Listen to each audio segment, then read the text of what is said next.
Welcome back to the Word in Our Hearts. We're continuing on with Jonah. Please do consider hitting the subscribe button so that more people can find us and listen if they would like. Chapter 1, Jonah flees from the Lord. The word of the Lord came to Jonah, son of Amittai.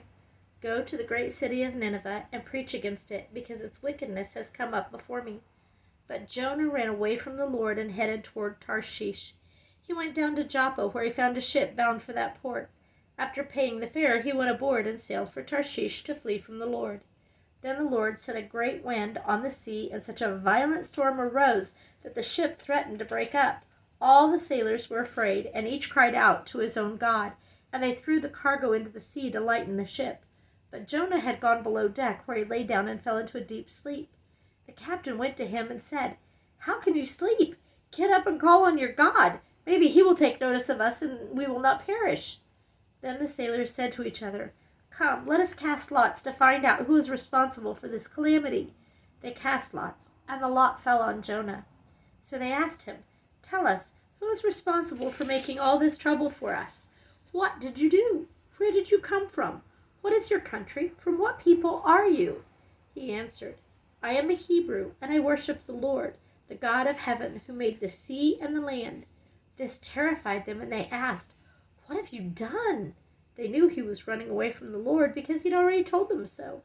The sea was getting rougher and rougher, so they asked him, "What should we do to you to make the sea calm down for us?" "Pick me up and throw me in the sea," he replied, "and it will become calm. I know that it is my fault that this great storm has come upon you." Instead, the men did their best to row back to land, but they could not, for the sea grew even wilder than before. Then they cried to the Lord, "O Lord, please do not let us die for taking this man's life. Do not hold us accountable for killing an innocent man, for you, O Lord, have done as you pleased."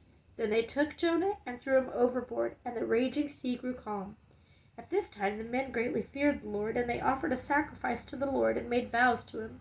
But the Lord provided a great fish to swallow Jonah, and Jonah was inside the fish 3 days and 3 nights.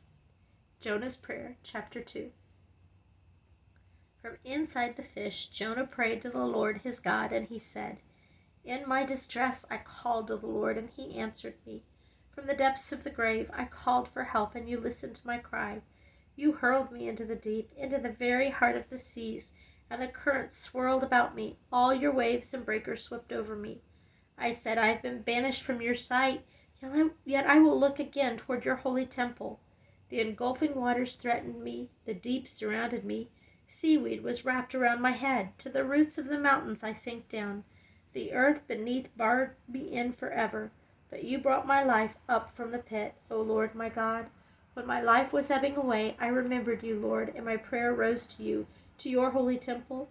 Those who cling to worthless idols forfeit the grace that could be theirs. But I, with a song of thanksgiving, will sacrifice to you. What I have vowed, I will make good. Salvation comes from the Lord.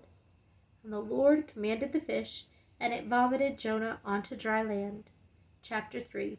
Jonah goes to Nineveh. Then the word of the Lord came to Jonah a second time. Go to the great city of Nineveh and proclaim to it the message I give you. Jonah obeyed the word of the Lord and went to Nineveh. Now Nineveh was a very important city. A visit required 3 days. On the first day, Jonah started into the city. He proclaimed, 40 more days and Nineveh will be overturned. The Ninevites believed God. They declared a fast, and all of them, from the greatest to the least, put on sackcloth.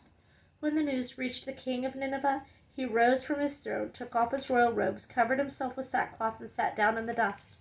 Then he issued a proclamation in Nineveh.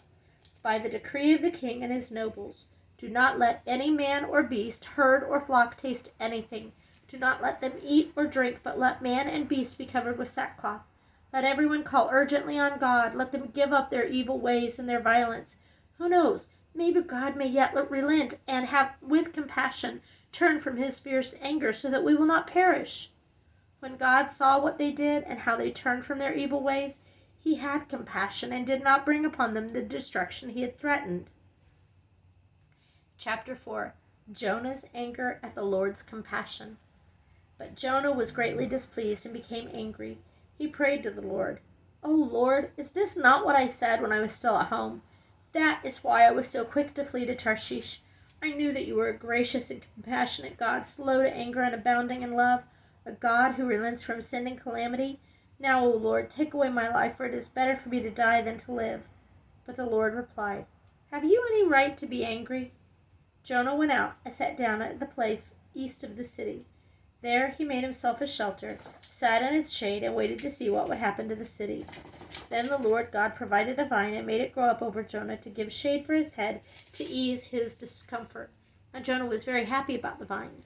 But at dawn the next day, God provided a worm which chewed the vine so that it withered. When the sun rose, God provided a scorching east wind, and the sun blazed on Jonah's head so that he grew faint. He wanted to die and said, "It would be better for me to die than to live." But God said to Jonah, "Do you have a right to be angry about the vine?" "I do," he said.